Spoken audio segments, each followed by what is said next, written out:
Hello everyone, today we are going to look at common mistakes that beginners make when learning ukulele. I'm going to explain a little bit about why these mistakes happen, how you can correct them, and you should see a pretty immediate impact and improvement on your playing as a result. Beginner mistake number one is strumming from the elbow. So beginners often use their elbow to provide that strum, and it's not really the best way to strum. In fact, it can cause you quite a lot of problems. It's sort of okay, but if you've ever encountered actually sort of hitting the strings and them catching a little bit, that's likely because you're strumming from the elbow. So when I actually strum, so watch my arm movement now. So this is an elbow strum, and now watch, I'm just moving my arm, it's coming up a little bit higher. Did you see my hand twist down a little bit? So now my fingers are more pointing down. So now I've got much more of a sort of a strumming motion coming from the wrist.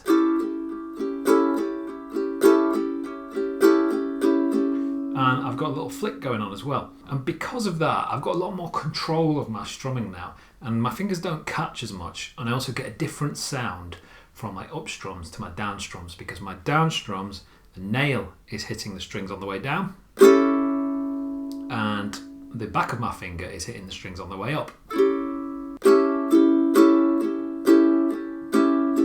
And you don't get that when you strum from the elbow.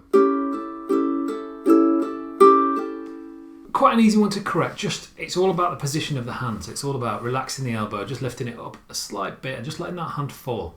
And that's a perfect position. Beginner mistake number two is not checking the notes within a chord. If you're learning a chord, and probably let's pick one of the difficult ones that people have when they sort of first start playing, a G. So this is moving away from like the likes of an A minor and a C, where you may be using one finger, possibly even two, and it's a 3-finger chord. And what a lot of people do is learn the chord, so they'll learn the shape of the chord and they'll play it.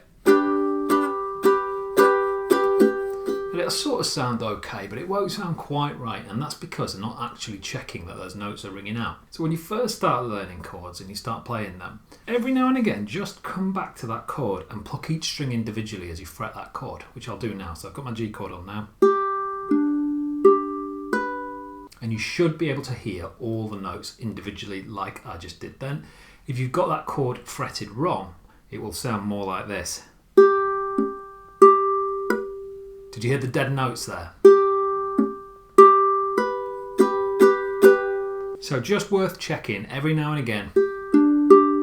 All the individual notes that are part of that chord are ringing true. And just do that by plucking one at a time. It's just worth checking them. So beginner mistake number three is linked to beginner mistake number two.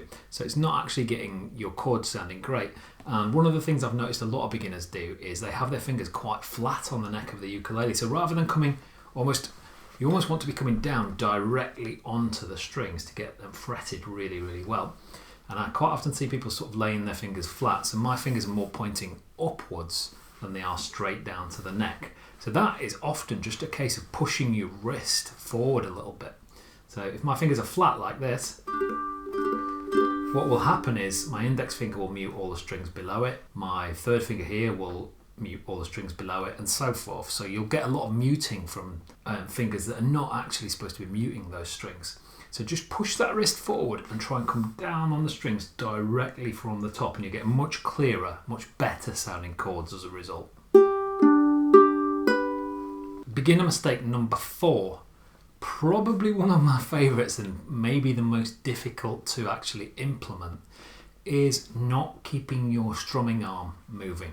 And this sounds a little bit weird. The best way to think of your strumming arm when you first start strumming is to be constantly moving. Okay, so let's do that now.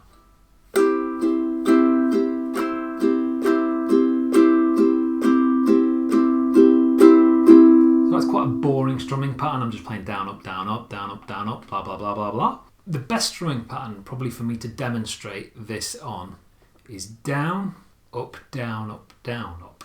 So I'm actually missing the second down strum completely. And what I have to see beginners do here, so they're missing that second beat, is just waiting. So they'll strum down and then sort of try and get ready for the up strum. And you're going to lose all sense of timing. So what you want to do is keep your strumming going, whether you're strumming the strings or not.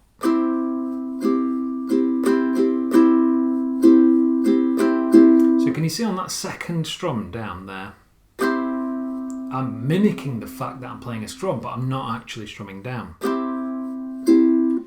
And the reason I'm doing that is firstly, so I keep my timing really nice and fluid, but secondly, so it's in the right position for the up strum when it comes. So I'm strumming down, then I'm missing, and my hand is going down anyway. So down, miss, up, down, up. And by keeping that hand moving and just either strumming or not strumming with it, you'll find that you've got really good rhythm constantly because your hand is always moving, always keeping that rhythm. Sometimes it just happens to be hitting the strings and sometimes it doesn't. So try and get into the habit of keeping your hand moving constantly when you're strumming.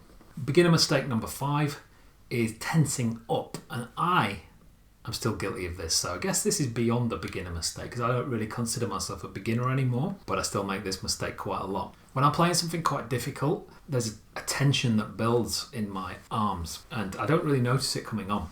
So I'll be playing something and I can feel as I'm getting more and more edgy about being able to play it, my whole body's sort of locking up and I can feel there's a tension in my arms. I don't notice it to start with because it builds over time, but then I'll suddenly realise, everything's really, really sort of tense and it's not the best way to play. So from time to time, just check yourself, see if there's a tension in your arms anywhere at all. If there is, just try and let it relax, try and let it hang, forget it, shake your wrists out, whatever you can do to just drop that tension out and then come back to it.